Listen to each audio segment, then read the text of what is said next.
saya akan membuat video mengenai anti korupsi sebagai pilar tata kelola pemerintah yang baik. Korupsi merupakan fenomena sosial, politik, dan ekonomi yang kompleks, serta telah menjadi salah satu hambatan terbesar dalam upaya mewujudkan tata kelola pemerintah yang baik di Indonesia.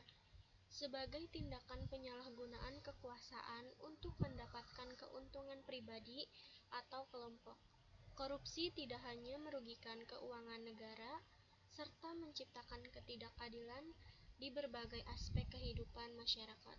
Oleh karena itu, tuntutan untuk membangun budaya anti korupsi menjadi semakin mendesak dan memerlukan pendekatan yang sistematis dan berkesinambungan. Penyebab korupsi yaitu korupsi dapat terjadi karena kombinasi berbagai faktor baik internal maupun eksternal. Yang pertama ada lemahnya integritas individu, tercermin dari perilaku yang cenderung mengutamakan kepentingan pribadi daripada kepentingan publik.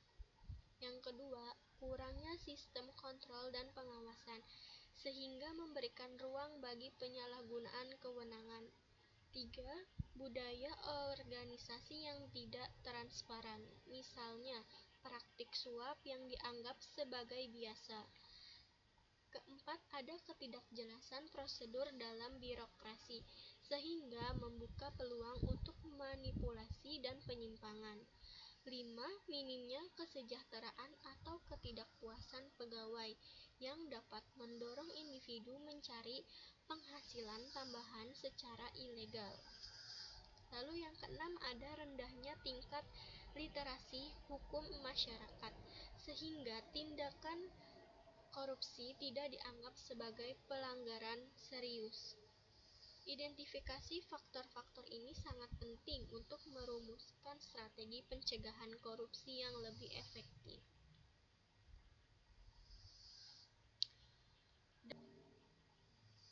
Dampak korupsi terhadap pembangunan nasional. Korupsi memiliki konsekuensi luas dan destruktif.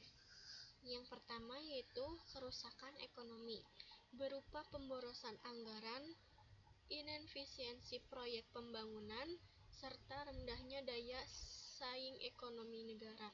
Yang kedua, kerusakan sistem hukum dan institusi, karena korupsi melemahkan kepercayaan masyarakat terhadap lembaga pemerintah dan penegak hukum.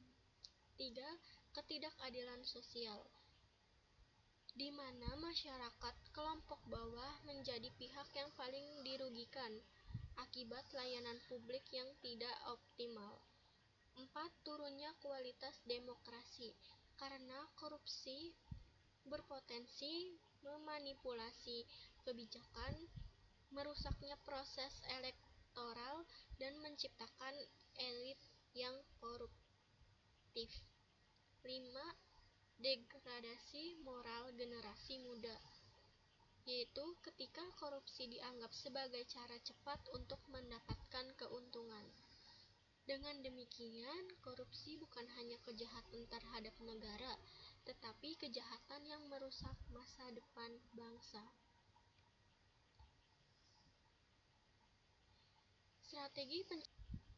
Strategi pencegahan dan pemberantasan korupsi.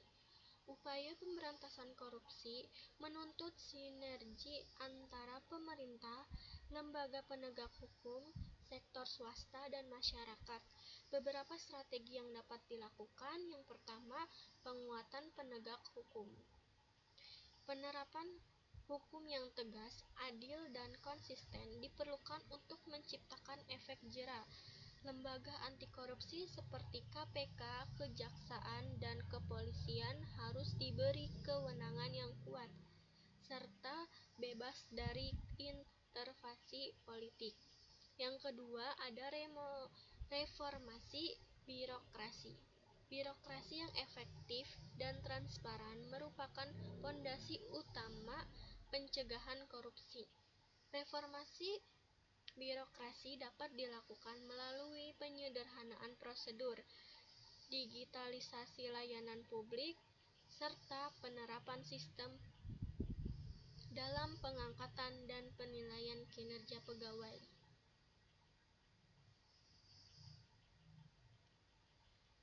Yang ketiga ada transparansi dan akuntabilitas. Transparansi anggaran, keterbukaan informasi politik, serta mekanisme audit independen merupakan langkah signifikan untuk memperkecil ruang korupsi. Masyarakat harus diberi akses yang luas untuk mengawasi proses penyelenggaraan negara. Yang keempat ada peran masyarakat dan pendidik. Yang keempat, ada peran masyarakat dan pendidikan anti korupsi. Masyarakat memegang peran strategis sebagai pengawas atau social control. Pendidikan anti korupsi perlu ditanamkan sejak dini melalui kurikulum sekolah, kegiatan kampus, dan program penyadaran publik. Nilai integritas, tanggung jawab, dan kejujuran harus menjadi bagian dari karakteristik individu. Yang kelima ada penguatan etika dan budaya integritas. Pembangunan etika publik tidak kalah penting dari penegakan hukum. Lingkungan kerja yang menjunjung integritas, sistem dan contoh teladan dari pemimpin akan memperkuat budaya anti korupsi dalam organisasi maupun masyarakat. Lalu kesimpulan yang dapat diambil dari video ini yaitu pemberantasan korupsi merupakan upaya jangka panjang yang membutuhkan komitmen bersama, baik dari pemerintah maupun masyarakat. Korupsi adalah fenomena multidimensi yang tidak hanya merugikan secara ekonomi, tetapi juga merusak moralitas bangsa, menghambat pemerintahan yang bersih, dan menghambat pembangunan nasional. Oleh karena itu, strategi anti korupsi harus ditempatkan sebagai prioritas utama dalam tata kelola negara melalui kombinasi penegakan hukum, reformasi institusional, dan pembentukan budaya integritas dengan membangun kesadaran kolektif dan memperkuat nilai-nilai kejujuran. Bangsa Indonesia dapat mewujudkan lingkungan pemerintahan dan masyarakat yang bebas dari korupsi sehingga tercipta masa depan yang lebih adil, bersih, dan berkelanjutan.